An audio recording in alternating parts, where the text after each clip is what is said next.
Right. ඕකේ. මේ අපි යන් දැන් ඊළඟ ටියුට් එකට ගන්න සංඛ්‍යානය කියන ටියුට් එක. ඒ කියන්නේ මම මේක ගැන පොඩි පැහැදිලි කිරීමක් මුලින් කියන්නම්. කවදා හරි ඕගොල්ලෝ A level කරනකොට ඔයාලට ගණන් කෙසේ වෙතත් මෙන්න මේ සංඛ්‍යාන කියන දේ නම් ජීවිතේට බේරීමක් නැහැ පුතේ. ඔයා ආර්ට් කරත්, ඔයා කොමර්ස් කරත්, ඔයා මොන සබ්ජෙක්ට් ස්ට්‍රීම් එක කරත් ඔයාට අනිවාර්යෙන් ස්ටැටිස්ටික්ස් කියලා අපි කියන්නේ ඒක ඕනේ වෙනවා. රයිට්. හේතුව තමයි ඔයාලා දන්නවා මේ දත්තත් එක්ක යන ලෝකයක් තියෙන්නේ. එතකොට ওই දත්ත විශ්ලේෂණය කරන එක මොන සබ්ජෙක්ට් එකකට වුණත් පොදු කාරණාවක්. හරි. එතකොට ඔයාලා මේ ටික මේ O level මට්ටම හොඳට ඉගෙනගෙන තියෙනවා නම් මේකෙන් මොකද්ද වෙන්නේ කියන එක අවබෝධය අරන් තියෙනවා නම් ඔයාලට ඒව කරගන්නත් පහසුවක් වෙනවා. රයිට්. මම ඒකත් එක්ක ගාන පටන් ගන්නම්. එතකොට ඔයාලා දැන්ටත් දන්නවා අර අපි වගු දෙකක් මේකෙදි ඉගෙන ගන්නවා. එකක් fx ඔයගොල්ලෝ මතක තියාගන්න එහෙමනේ. අනිත් එක fd කියලා. එතකොට අපි අරක සාමාන්‍ය විදිහට මධ්‍යන්නේ ගණනය කරන එකක් fx කියන්නේ fd කියන්නේ උපකල්පිත මධ්‍යන්නේ ඇසුරෙන් මධ්‍යන්නේ ගණනය කරන එක. එතකොට ඔය ළමයි හිතන් හිටියට FD අමාරු කියලා නෑ. FD කියන සංකල්පය සංඛ්‍යානයේට ගොඩනගලා තියෙන්නෙම ගාන ලේසියෙන් සුළු කරන්න ඕනේ. ඒ කියන්නේ අර fx කියන කතාවේ මම පැහැදිලි කරන්නම් ඇතුළට ගියාම අර ලොකු උත්තර එනවා. එතකොට අපිට වරදින්න ඊටකට සෑහෙන්න වැඩි. හැබැයි FD කියන එක පාවිච්චි කරලා කරන එකෙන් අපිට පොඩි උත්තරෙත් එතකොට අපිට අර අපි කරන වැඩේ නිවැරදිතාව වැඩි කරගන්න පුළුවන්. මොකෝ අරක ලේසි නම් ආයි තව එකක් හදන්නේ නැහැ නේ. නේද? ඒකේ පහසුව නිසා තමයි තව සංකල්පයක් හදලා තියෙන්නේ. අපි යන් ගානට. එතකොට මම FD සහ FX කියන දෙකම එක ගානකින් පැහැදිලි කරනවා. ඊළඟට ඔයගොල්ලෝට ගාන දෙනවා. ඊට වඩා ඒකේ අවශ්‍ය නැහැ. හැබැයි ඔයාලා ඒ ගාන කියවලා තේරුම් ගන්න ඕනේ. මේ මධ්‍යන්නේ විදියට මං හොයන්නේ මොකක්ද කියන එක. එහෙම නැති වුණොත් ඒකේ ඊට පස්සේ තියෙන අණු කොටස් වලට උත්තර ලියන්න ඔයගොල්ලන්ට අපහසු වෙනවා. රයිට්? මධ්‍යන්නේ කියන්නේ මොකක්ද කියලා අපි ඉස්සෙල්ලා කතා කරලා බැලුවොත් ඔයාලට සාමාන්‍ය අවබෝධයක් දෙන්න මං කිව්වොත් ඔයාලගේ ඉස්කෝලේදී අර හැමදාම රෙකෝඩ් බුක් එකේ සාමාන්‍යකයේ කියලා එකක් දානවා නේද? එතකොට ඒක මොකද්ද ඒක කරන්නේ? ඔයාගේ විෂයන් වල ලකුණු ඔක්කොම එකතු කරා ඔයා මූණ දීලා තියෙන විෂයන් ගානේ බෙදනවා. එතකොට එනවා ඔයා සාමාන්‍යයෙන් එක විෂයකට ලකුණු කීයක් ගන්නවද කියලා. එතකොට ඔයාට වැඩි ලකුණු තියෙන ඒවා තියෙන්න පුළුවන් අඩු ඒවා තියෙන්න පුළුවන්. හැබැයි ඔයාගේ අර ඇවරේජ් එකක් කියලා අපි හැමතිස්සෙම කියන්නේ. ඒ ඇවරේජ් අගයට තමයි අපි සාමාන්‍ය විදිහට කිව්වොත් මොකක් කියලා කියන්නේද? මධ්‍යන්නේ කියලා කියන්නේ. ඔන්න ඔය සාමාන්‍ය අගය තමයි අපි මේ හොයන්නේ. රයිට්. අන්න ඒ මොකද්ද හොයන්නේ කියන එක ඒ උදාහරණයට අදාළව ඔයා තේරුම් ගත්තොත් ගාන ඉතුරු කොටස් ටිකටත් ගේමක් ගහගන්න පුළුවන්. රයිට්. අපි කරලා බලමු ගණන් දෙක. රයිට්. ඕගොල්ලොත් වගුව ගහගෙන රෙඩි වෙන්න. මොකද දැන් අපි මේ chart එක ගහගන්න එපයි. එහෙනම් ගන්න ගාන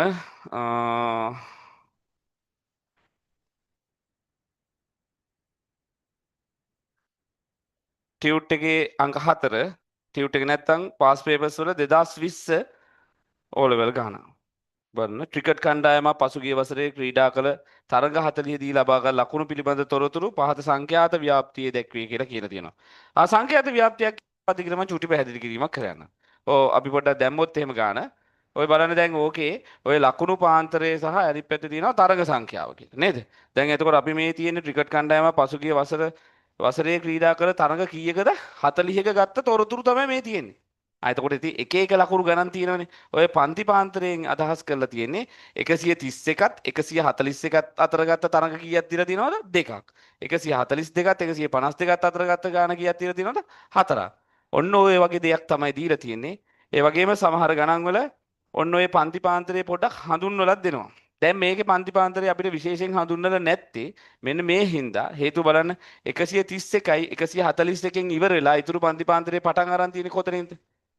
එක ලකුණකින් ප්‍රශ්නේ 142යි 152. එතකොට අර උඩ කියන පන්ති පාන්තරේ 131යි 141යි කියන එකට 131ක් ගත්ත මැච් එකත් ඒකට අහු වෙනවා. 141ක් ගත්ත මැච් එකත් ඒකට අහු වෙනවා. අපි ඊළඟ ගානේ කතා කරනකොට බලමු එකට වෙනස් එකක් තිබ්බොත් දැන් සමහර ඒවා තියෙනවා ඒකත් ඒ જાති එකක්.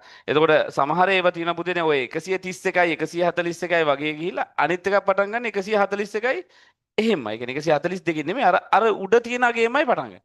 එතකොට පන්ති පාන්තරයේදී ওই ලකුණු අයිති වෙන එක පොඩ්ඩක් වෙනස් වෙනවා. මම අර ඕගොල්ලන්ට ව්‍යුහගත රචනාවල අර ඔය මෙන්න මේ අපි සංඛ්‍යාත ව්‍යාප්තිය නිරූපණය කරනවනේ. හරිද? අන්න එතෙන්දී ඒක පැහැදිලි කරා ඒ පන්ති පාන්තර දෙක අපි අර සන්තතික දක්ත වලටයි විවික්ත දක්ත වලටයි කියන කාරණා දෙකේදී ගන්නෙ කොහොමද කියලා. රයිට්? සන්තතික මම ආයි පොඩ්ඩක් මතක් කරන්න මොකෝ මේ අර මේ පසුගිය කාලේ ආපු පේපර්ස් ගොඩක තිබ්බා ඔය සන්තතික දත්ත විවිධ කතාව. එතකොට සන්තතික දත්තයක් කියන්නේ අපි ගන්න දත්තවල දශම ගණන් ඉන්න පුළුවන් ඒවා. ඒ කියන්නේ උදාහරණයක් විදිහට ගත්තාම ළමයිගේ උස බර ගත්තාම ඒවා අපිට දශම ගණනක් එන්න පුළුවන්. ඒවා අපි සන්තතික දත්ත කියනවා. ඊට පස්සේ ඔය පූර්ණ සංඛ්‍යාත්මක කියන උත්තරේනේ. ඒ කියන්නේ ළමයි සංඛ්‍යාවක්, පවුල් සංඛ්‍යාවක් ඒවා බාගෙන්න දශම වෙන්න විදියක් නැහැ නේ. ආන්නේ වගේ ඒවට කියනවා අපි උනා කියලාද විවික්ත දත්ත කියලා. රයිට්. එතකොට මේ සංඛ්‍යාත ව්‍යාප්තියක් කියලා කියන්නේ ඔන්න ඕ වගේ දත්ත එක්කහුව කරගන්න අපි යොදා ගන්න වගුවට තමයි අපි මොකක් කියලා කියන්නේද? සංඛ්‍යාත ව්‍යාප්තියක් කියලා කියන්නේ. හරි. ඕගොල්ලොත් ඔය වගුවේ ඔය තීරු දෙක ගහගන්න. මොකද අපි මධ්‍යන්තය හොයන්න යන්නේ. එහෙම නැත්නම් අර සාමාන්‍ය අගය කියන එක හොයන්න යන්නේ. එතකොට මම ඒකේ ඉතුරු තීරු ටික යන හැටි පැහැදිලි කරන්නම්. ඒක ඕගොල්ලොන්ට නෝට් කරගන්න ඕනේ හින්දා ඕගොල්ලොත් වගුව ගහගන්න ඔහම. මා ඩබල් එකේ ගහගන්න. දැන් මේ ගොඩක් වෙලා ටේබල් එක මේ පැත්තට දෙන්නේ නැහැ. ඒගොල්ලෝ දික් අතර දෙන්නේ. ඕගොල්ලෝ ඉතින් කෙලින් අතර ගහගන්න වෙනවා. හොඳේ. මේකේ තියෙනවා එක තීරුවක් ලකුණු ප්‍රාන්තර අනිත් තීරුව තියෙනවා ඒ අදාළ තරංග සංඛ්‍යාව ගැන. ඔය දෙක මදි වෙයිද? හරි.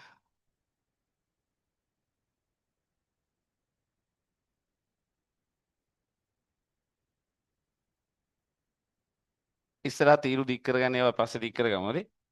131යි 141යි 2යි 142යි 152යි කියන්නේ ඒ 153යි 163යි අතර ලකුණු 5 දෙනයි 164යි 174යි අතර ගත්තලා ඊට පස්සේ 175යි 185යි අතර ලකුණු ගත්ත අය ඉන්නවා 8 දෙනෙක්. ඊට පස්සේ 186යි 196යි අතර ගත්ත අය ඉන්නවා 5 දෙනෙක්. ඊට පස්සේ 197යි 201යි අතර 207යි අතර ගත්ත අය ඉන්නවා 4 දෙනෙක්. 208යි 218යි අතර ලකුණු ගත්ත අය ඉන්නවා 3 දෙනෙක්. 219යි 229යි අතර ගත්ත අය ඉන්නවා බුදු දිනේ දෙක. හරි. ඔන්න ඉවර කරගත්තා. රයිට්. ඔන්න දැන් අපිට දීලා තියෙන වගුව මං ගහගත්තා. පේනවා ඇති නේද? දැන් මේ බලන්න. දැන් මේකෙදි පුතේ අපේ ගාන අහනකොට නැත්තම් මධ්‍යන්නේ හොයන්න කියනකොට ඒගොල්ලෝ සමහර වෙලාවට ගානේදී මෙන්න මෙහෙම කියනවා. උපකල්පිත මධ්‍යන්නේ විදිහට මේක අරගෙන මධ්‍යන්නේ ගණනය කරන්න කියලා. දැන් උපකල්පිත මධ්‍යන්නේ ඇසුරින් තමයි එතකොට ගාන හදන්න වෙන්නේ. හොඳේ. අන්ක්‍රමයෙන් හදලා වැඩක් නැහැ. එහෙම නැතුව ඒගොල්ලෝ විශේෂයෙන් මෙහෙම දුන්නොත් හරි විශේෂයක් නොකර දුන්නොත් හරි ඔයාලට ක්‍රම දෙකක් තියෙනවා. කැමැති ක්‍රම දෙකෙන් එකක් පාවිච්චි කරන්න පුළුවන්. ඒක සමහරවල් දෙනවා උපකල්පිත මධ්‍යන්නේ හෝ අන්ක්‍රමයකින් හදන්න. එතකොට මේ දෙකෙන් කැමැති එකකින් හදුවන්න හදන්න පුළුවන්. හැබැයි හයිලයිට් කළාම කිව්වොත් උපකල්පිත මධ්‍යන්නේ විදිහට මේක අරන් හදන්න කියලා ඔයාලට ඒකෙන් හදන්න වෙනවා. හැබැයි අනිත් එකේම හයිලයිට් කරලා හදන්නේ නැහැ. ඉතින් මම රෙකමන්ඩ් කරන්නේ මේකෙන් හදන්න. මේකෙන් ඉඩකඩ ගොඩාක් අඩුයි වරදින්න තියෙන. මොකද අරගෙදී අපි ಗುಣ කරන්න තියෙන එක තැනක් හරි ඔයාලා දන්නවා අපි කොහොම කරත් අපි කොච්චර දන්නවා වුණත් අපි සර් කෙනෙක් වුණා මොකෙක් වුණත් ගණන් හදාගෙන යද්දි සමහර තැනක අපිට වරදින්න තියෙන ඉඩකඩක් තියෙනවා. එතකොට එහෙම වුණොත් අර ගානම සම්පූර්ණයෙන් වැරදි. හොඳේ. එහෙනම් මෙන්න මේ D එකෙන් නැත්නම් අපගමණයෙන් හදන එක හොඳයි. එතකොට මේකෙදි තව අහන්න පුළුවන් ප්‍රශ්නයක් තමයි පුතේ මේකේ මාත පන්තිය මොකක්ද කියලා. අපි මාත පන්තිය කියලා අදහස් කරන්නේ මෙන්න මේ තරංග සංඛ්‍යාව. එතකොට මේ අදාළ ලකුණු වලට අදාළව සංඛ්‍යාවක් නේ මේකෙන් අදහස් කරන්නේ. මෙයාව අපි හඳුන්වනවා සංඛ්‍යාතය කියලා. හරි අපි F අකුරෙන් හඳුන්වන්නේ මෙයාව. රයිට්? අන්න ඒකේ වැඩිම ගාණක් තියෙන පන්තිපාන්තරයට තමයි අපි මොකක් කියලා කියන්නේද? මාත පන්තිය කියලා කියන්නේ. මාත පන්තිය කියලා කියන්නේ. රයිට් සමහර වෙලාවට ওই ප්‍රශ්නේ අහනවා. ඔය දැන් බස්නාහිර පළාත් පේපර්ස් වල ඕගොල්ලෝගෙන් අනිවාර්යෙන් පළවෙනි ප්‍රශ්නේ විදිහට ඔක අහලා තියෙනව නේද? රයිට් දැන් මේකෙදි අපි එහෙම එකක් අහලා තියෙනවද කියලා බලමු ගාන කියලා. 175 185 ප්‍රාන්තරයෙහි මධ්‍යගයේ උපකල්පිත මධ්‍යන්නේ ලෙසගෙන මෙම කණ්ඩායම තරඟයකදී ලබාගත් මධ්‍යන ලකුණු ප්‍රමාණය ආසන්න පූර්ණ සංඛ්‍යාවට සොයා එමගින් මෙම වසරේදී පැවැත්වෙන තරඟ 60කදී කණ්ඩායම ලබා ගනු ඇතැයි අපේක්ෂා කළ හැකි මුළු ලකුණු ප්‍රමාණය සොයන්න. දැන් මේක තරඟ 40ක විස්තරනේ තියෙන්නේ. එතකොට පුතේ මම මේකෙන් මධ්‍යන්නේ ගණනය කරාම මට එන්නේ මෙන්න මේකෙන් මට තේරුම් ගත හැකියි. හොඳේ. එක තරඟයකදී මම සාමාන්‍ය ලකුණු කීයක් ගනීද කියන එක. පැහැදිලි මෙන්න මේ සංඛ්‍යාත තීරුවෙන් තමයි මට ඕක හිතන්න ලේසි උනේ. අපි ඊළඟ ගානට ගිහලත් ඒක කතා කරමු. දැන් මේකේ තියෙන තරඟ සංඛ්‍යාව තරඟ 40ක ලකුණුනේ. එහෙනම් මේකේ මධ්‍යන්නේ හෙව්වහම මට අන්තිම සංකල්පයේ විදිහට එන්නේ. මොකද්ද මධ්‍යන්නේ විදිහට? එක තරඟයකදී මම ලකුණු 100 සාමාන්‍ය ඇවරේජ් ගන්නවා. පැහැදිලිද? දැන් එතකොට මේකේ කෙලින්ම කියලා තියෙනවානේ උපකල්පිත මධ්‍යන්නේ ඇසුරෙන් හොයන්නේ කියලා. දැන් එතකොට අරක විතර බලන්න ගියොත් මේ වගේ ගානකදී නම් අනාථ වෙනවා. මොකෝ මේකෙදි ලකුණු දෙන්නේ මේ කියන FD තීරුවට විතරයි. ඒ කියන්නේ FD ක්‍රමයට විතරයි. රයිට් මං FX එක මේකෙම පැහැදිලි කරන්න. හැබැයි මේම ඒගොල්ලෝ විශේෂයෙන් ඉල්ලලා තිබ්බොත් පුතේ වෙන ක්‍රමයකින් හදලා බෑ. රයිට් එහෙනම් ඔයගොල්ලෝ මේක පුරුදුලා යන්න මම කියන්නේ එහෙම හේතුව එතකොට අමාරු වෙටෙන දෙයක් නෑ. මේ තියෙන තීරු දෙක අලුතෙන් ඇඩ් වෙන තීරු ටික මම පැහැදිලි කරන්න. මුලින්ම මට මේ ලකුණු පාන්තරයක් තියාගෙන මේ වැඩේ කරන්න බැරි හින්දා මම මේ ලකුණු පාන්තරේ පාවිච්චි කරලා මධ්‍යගය කියලා එකක් හදා ගන්නවා. මධ්‍යගය කියන්නේ හරි සරල තේරුමන්නේ. මධ්‍යගයේ අදහස මොකද්ද? අර මැද අගේ කියන එක. ඒ කියන්නේ ලකුණු වල මේ තීරුවේ මැද අගේ මම ගන්නවා. මේ මැද අගේ ගන්නේ කොහොමද පුතේ? දැන්ටත් ඔයාලා දන්නවා ටිකක්. මෙන්න මේ පාන්තර දෙක එක්කව කළා මෙතන මේ අපි මෙයාගේ මධ්‍ය අගේ ගන්න 131 141 එකතු කරලා මොකක් කරනවද? දෙකට බෙදෙනවා. අපි ටිකක් එකක් කරලා බලමු. 131 දාන 141 මේ දෙක එකතු කරා 2යි 7යි. එතකොට මෙතන එනවා 272යි. 272 දෙකට බෙදෙනවා.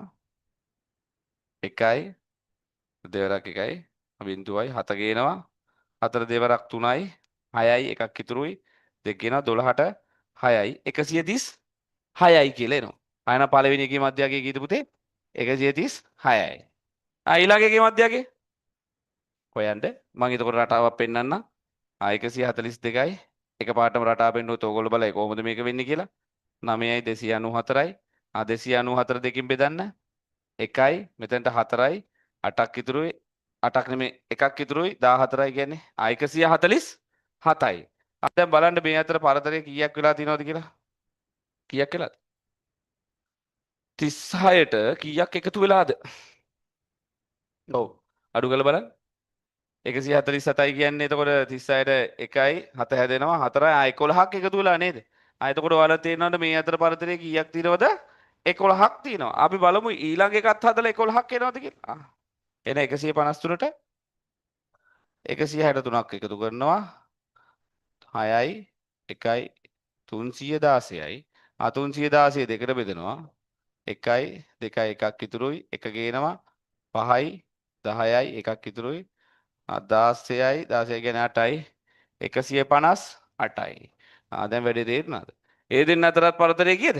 11යි. එහෙනම් ඔයාලට තේරෙනවද මේ පන්ති පාන්තරය ඇතුලේ සමාන පන්ති පළලක් නේ තියෙන්නේ. පන්ති පළල කීයද? මං අර ඔයගොල්ලන්ට ව්‍යුහගත රචනායක කියලා දුන්නා. මෙහෙම මේ ආරම්භ අවසාන වෙන එකයි ඊළඟ එක ආරම්භක වෙන එකයි දෙකක් වුණාම මේ 131යි 141යි දෙකම මේකට අදාළ වෙනවනේ. ඒක මට මේ දෙන්නගේ පන්ති පාන්තරය බලලා අඩු කරලා ගන්න බෑ හොඳේ. 141 130ක් අඩු කරාම අපිට කීයක් කියලා දෙන්නේ? 10ක් කියලානේ. හැබැයි ඇත්තටම මේ පන්ති පාන්තරය ඇතුලේ ලකුණු කීයක් නියෝජනය කරනවද? ගණන් කරලා බලන්න. 131 132 133 134 135 අනිත් අතත් ඕනේ. 136 137 138 139 140 141 මේක අඩු කරාට පස්සේ පේන්නේ 10යි. හැබැයි මට ගණන් කරාම තේරෙනවා කීයක් එනවා කියලාද? 11ක් එනවා කියලා. හැබැයි මේක පටන් අරන් තියෙන 141කින් මුණොත් මේ දෙන්නම අඩු කරලා පන්ති බලව ගන්න පුළුවන්. දැන් එතකොට මේ මධ්‍ය අගය ගන්නකොට අපිට රටාවක් හදාගත හැකි බං. මේක කල්පනා කරපන් මේක කොහොමද පන්ති පළ තියෙන්නේ කියලා. එහෙනම් මේ පන්ති පළලට සමාන පරතරයක් තමයි මේවා අතර වෙනස වෙන්නේ. රයිට්? එතකොට මට එකක් දෙකක් හදාගත්තට පස්සේ ඉතුරු ටික නිකම්ම දාගෙන යත හැකියි. 11 11 දාගෙන යන්න. ඔයගොල්ලෝ දැන් තාක් කරලා දාගෙන යන්න මාත් අගයන් ටික දාගෙන යන්න. එහෙනම් මේකට 11ක් එක්ක වුණාම 169යි මේකට 11ක් එක්ක වුණාම ඔකට හදවලු නේද? 180යි මම මේ පැටලෙන හින්දා ඊට මෙහෙම ගහ ගන්නම් හොඳේ. 180යි 180ට 11ක් එක්ක වුණාම 191යි 191ට 11ක් එක්ක වුණාම 202යි 202ට 11ක් එක්ක වුණාම 213යි හරිනේ. ඒකට 11ක් එක්ක වුණාම 4යි 2යි 2යි 224යි. ඔව් මම වැරද්දක් කරා නම් කියන්න. හරිද? 11 ගන්න ගිහින්ද බලන්න. ඔන්න මම පොඩ්ඩක් අයිගුණා පේන්න. රයිට්. ඔන්න මම මධ්‍යගයේ හදාගත්තා. එතකොට මේවා අතර පරතරය කීයක් එනවා? මේක පොඩ්ඩක් පත ගණන් එන්නේ හොඳේ. දැන් එතකොට මේක හදන්න ගියොත් fx එකෙන් ඔයගොල්ලෝ අමාරුයි වැටෙන හින්දා තමයි ඒගොල්ලෝ මොකක් කියලා තියෙන්නේද? fd එකෙන් හදන්න කියලා තියෙන්නේ ඈ. නැත්තම් මේකේ එන මේ මධ්‍යගයයි එතකොට අපි fx උනා. මම මේක මේ මධ්‍යගයේ තීරුව අඳුරන පුතේ x අකුරෙන් හොඳේ. දැන් මම මෙතන fx එක පැහැදිලි කරලා ඉන්නම්කෝ. එහෙනම් මම fx වලින් කරනවා නම් මම ඊළඟට හදන්නේ එක තීරුවේ. මොකද්ද fx තීරුව විතරයි. හරිද? fx තීරුව හදනකොට fx කියන්නේ f එකයි x එකයි ගුණ කරලානේ. එතකොට ඕගොල්ලන්ට මෙන්න මේ ගණන් ටික මොනවා කරලා දාන්න වෙනවද? 136 දෙකෙන් ගුණ කරලා දාන්න වෙනවා. 147 4ෙන් ගුණ කරලා දාන්න වෙනවා. 158 5ෙන් ගුණ අම්බෝ. එන ලොකු ගණන් එනවා නේද? එතකොට වරදින්න තියෙන ඊටකට සෑහෙන්න වැඩි. ඒ හින්දා ඕගොල්ලොන්ගේ ආරක්ෂාවට තමයි මේගොල්ලෝ මොකක් කරලා තියෙන්නේ? අර d එක පාවිච්චි කරන්න කියලා තියෙන්නේ. රයිට්. දැන් එතකොට මධ්‍යගයේ තීරුව තමයි මම මොකක් කියලා හඳුන්වන්නේද? x කියලා හඳුන්වන්නේ. එහෙනම් ඕගොල්ලන්ට fx වලින් හඳුන්වන්න ඕනොත් එහෙම මෙච්චරයි හදන්න තියෙන්නේ. ඊළඟට ගහන්න තියෙන්නේ fx තීරුව විතරයි.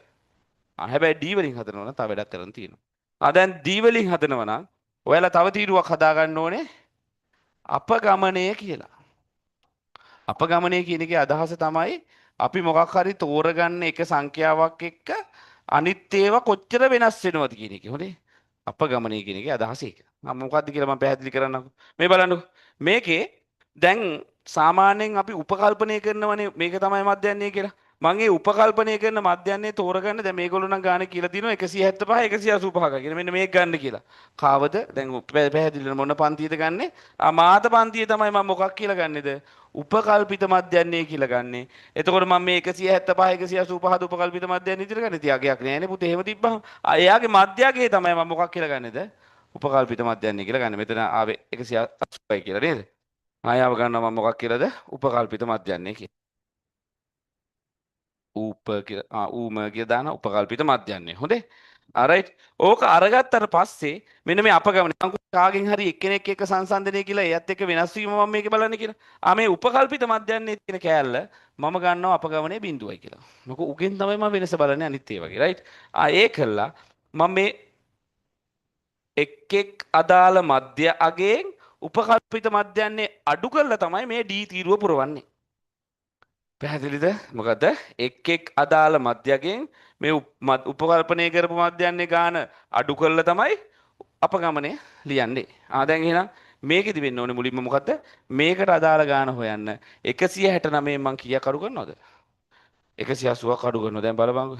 169න් 180ක් අඩු කරනවා කියන්නේ මේ ලොකු එකකින් පොඩි එකක් අඩු කරලා තියෙන. එහෙනම් මට එන උත්තරේ මොන උත්තරයක් එනවද පුතේ? ඍණ ගානක් එනව නේද? එතකොට දැන් මට මෙහෙම 180කින් 169ක් අඩු කරන්න මට කොහොම ක්‍රමයක් නැහැනේ. එහෙනම් මම 180න් 169ක් අඩු කරනවා. ඉතින් ඇත්තටම දැන් දන්නවා ඒ කීයක් එන්න ඕනේද? 11ක් පරතරය එනවා. මොකද මේ දෙකක් අතර පරතරය කීයක්ද? 11න්නේ. එහෙනම් මේක දැන් අර පොඩි එකකින් ලොකු එකකින් අඩු වෙන්නේ. මෙතන උත්තරේ මොන 11ක් වෙනවද? ඍණ 11ක් වෙනවා. දැන් උඩට යන්න ඔයාලට අඩු කරලා දාගෙන යන්න පුළුවන්. ඒක අතරටාවකට එන්නේ නේද? මොකෝ එහෙනම් මේ දෙන්න අතර පරතරය 11 දෙකක් ඒ කියන්නේ 22ක් වෙනවා. මේ දෙන්න අතර පරතරය ඍණ 33ක් වෙනවා. මේ අතර 44ක් වෙනවා. අඩු කරලා ඕනනම් දාන්න. 180න් 136ක් අඩු කරාම 44 එයි. රයිට්. පල්ලෙහාට ගියාම ලොකු ගානකින් පොඩි ගානක් අඩු වෙන. එතකොට දාන උත්තර ටිකක් එන්නේ නේද? ඒ ටිකක් දාගෙන යන් අපි. දාන 11යි. ඒ කියන්නේ අපි දාන්න අවශ්‍ය නැහැ නේ. 33යි 44යි. රයිට්. වැඩේ පැහැදිලිද? දැන් මේ ලොකු ගණන් ටික සාමාන්‍ය පොඩි ගණන් බවට පත් වෙනවා. ඔයාලට තේරෙනවද? එතකොට මෙතන මේ ಗುಣ වෙලා ලොකු ගානක් එන්න තිබ්බ උත්තරේ මේකත් එක මොකක් වෙනවද? පොඩි ගානක් වෙනව නේද? රයිට්. එතකොට අපි හදමු ඉතින් කෑල්ල. දැන් ඔන්න තීරු ටිකේ අවසාන තීරුව පුතේ. මොකද්ද? සංඛ්‍යාදේ තීරුවත් හරි D තීරුවත් හරි. එහෙනම් මම මේකෙදි ඊළඟට හදාගන්න තීරුව තමයි මොකද්ද? FD. රයිට්. ඒ කියන්නේ F තීරුවේ D තීරුවේ ගුණිතය හදාගන්නවා. දැන් බලන්න. මේකත් එක්ක ಗುಣ කළා පත උත්තර එනවට වඩා ලේසි නැද්ද මේ පොඩි උත්තර එන එක? එතකොට අපිට තියෙන වර්ධින දින ඊටකට සෑහෙන අඩුයි හොඳේ. අන්න දෙවරක් 44. කොලයක්වත් අවශ්‍ය නැහැ නේද? ඍණ 88යි. හතර වරක් 33. ඔය සැකයි වගේ නම් සුළු කරන්න. රයිට්. එතකොට කීයක් කියලා එනවද? අපි සුළු කරලා දාමු. ඕක නිකන් රිස්ක් එකක් ගන්න ඕනේ නැහැ නේද? ඔය සමහර වෙලාවට ළමයි එහෙම රිස්ක් එකක් අරගෙන වැඩෙන ආන අවස්ථා සෑහෙන්නයි. ආයෙන එතකොට කීයද? ඍණ 132යි. ඊට පස්සේ 5 22කින් වැඩි කරනවා. ඔව් කීයද? 110යි. right? මේකෙන් වැඩි කරනවා. ඍණ 60යි. දැන් ඔයගොල්ලෝ දාගෙන යන්න මං කීට කයින් එපා. 8 බිඳුවෙන් වැඩි කරනවා. බිඳුවයි. ඊට පස්සේ මොන ඊ ගහගත්ත මේ හින්දා 5 11න් වැඩි කරනවා.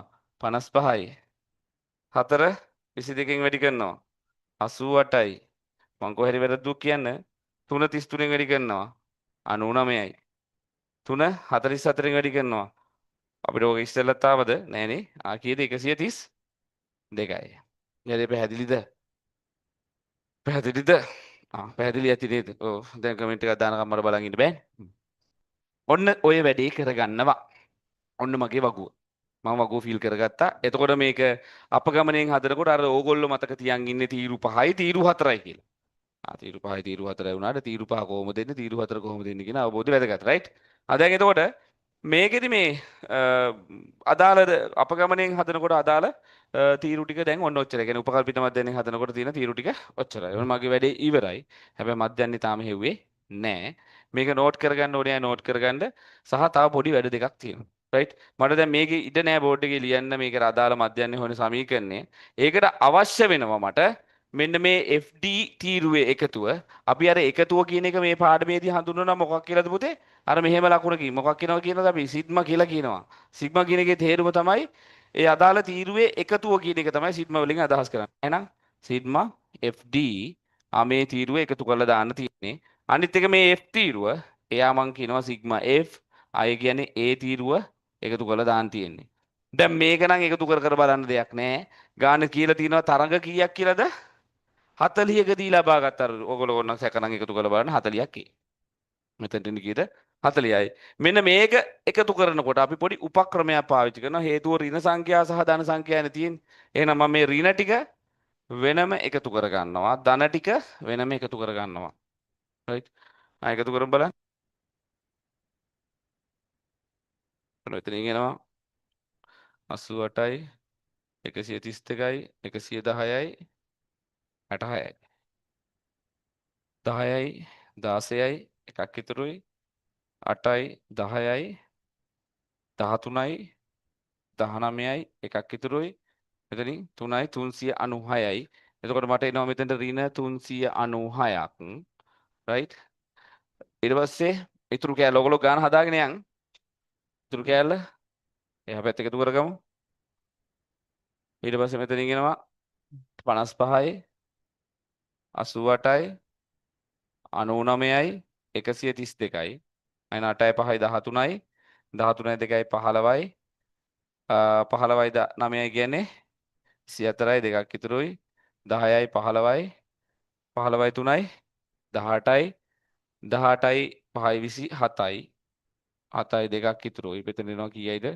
374යි කියලා රයිට් එහෙනම් මොන 374යිද ධන 374යි කියලා එහෙමද මට නම් ආවේ ඔහම ගානක් හරි බලමු දැන් වැඩේ පැහැදිලිද ටක් ගාලා නෝට් කරගන්න වගුවේ ඔයගොල්ලෝ හදාගත්ත දේවල් තියෙනවා නම් එහෙමයි නැත්නම් ওই ටික මේ කරගන්න මට මේ සමීකරණේ ඒ කියන්නේ මධ්‍යන්නේ හොයන සමීකරණේ මම ඊට පස්සේ ලියන්න ඒ සමීකරණේදී මට වැදගත් කාරණා දෙකක් තියෙනවා ඒ කියන්නේ මේ තුනක් තියෙනවා එකක් උපකල්පිත මධ්‍යන්නේ මට වැදගත් අනිත් එක සිග්මා F කියන එක මට වැදගත් අනිත් එක සිග්මා FD කියන එකට මොකක්ද දෙන්නේ කියලා වැදගත් දැන් FD වල උත්තරේ අපි තාම දාලා නැහනේ ඒක හොයන්නේ දැන් මේකේ ඍණ ගණන් වෙනම එකතු කරා ධන ගණන් වෙනම එකතු කරා දැන් ඍණයි ධනයි දෙක එකතු වෙනවා කියන්නේ පුතේ මොකද වෙන්නේ ලොකු එකකින් පොඩි එක අඩු වෙලා ලොකු එකාගේ ලකුණ එනවා එහෙනම් මෙතන ලොකු කවුද 396 පොඩි කවුද 374 ලොකු එකාගේ ලකුණ මොකද්ද ඍණ එහෙනම් 396න් 374ක් අඩු කරාම 6න් 4ක් 2යි 9න් 7ක් 2යි 3න් 3ක් බිඳුවයිනේ එහෙනම් මොන 22යි කියලා එනවද ඍණ 22යි කියලා එනවා මොකද ලොකු එකාගේ ලකුණ දැම්මා හරි ඔන්න වගුව සම්පූර්ණ කරගන්න සර් කාලාද කියලා අහලා තියෙනවා ඕ තැන්ක් යූ වැහුවට ඇත්තටම මම වැඩ ඉවර කළා තමයි කන්නේ කෑවහම නිදිමත එන හරි හැබැයි කෝපි එකක් තියෙනවා එහෙනම් අවුලක් නැහැ රයිට් මේක දැන් ටක් ගාලා නෝට් කරගන්න පුතේ අවශ්‍යයි මම ඉතුරු කැලට යන්න මට බෝඩ් එක ඊට අවශ්‍යයි අපි බලමු ඉස්සරහට අපි බෝඩ් එක ලොකු කරගන්න ඕ මේක නැත්තම් ගණන් වලදී ලොකු ප්‍රශ්නයක් මොකෝ ගානක ඉඩ ඕනේ නේද සය මම මේ යට කෑලි ටික මට අවශ්‍ය හින්දා මම මේ උඩ කෑල්ලේ මකනවා හොඳේ. ආ අන්න මම මේ ටික මකනවා. හ්ම්. මං ඇත්තටම මේ මෙහෙම රෑ වෙනකන් වැඩ කරමු කියන එක හොඳයි කියලා මං මගේ ගෝලයෝ ගොඩක් අයට කියලා තියෙනවා. එතකොට මං එයාලට ඒකට හේතුවක් කියලා තියෙනවා. ඒක කාලයක් තිබ්බ මම මගේ ඔය දන්නවනේ ඉතින් පිස්සු කාලේ එනවනේ නේද? ඔය මගේ A level කාලේ මම පිස්සු කෙලින්න පාවිච්චි කරා. එතකොට මගේ ජීවිතේ මං අවුරුදු දෙකක් විතර වේස්ට් කරා. එතකොට ඒ අවුරුදු දෙක වෙලා A level රිසර්ච් වෙනකොට පර්සයි ඩවුන් එකස් එකයි තිබ්බේ. එතකොට මම මාර අසන්න තත්ත්වයකටපත් වුණා.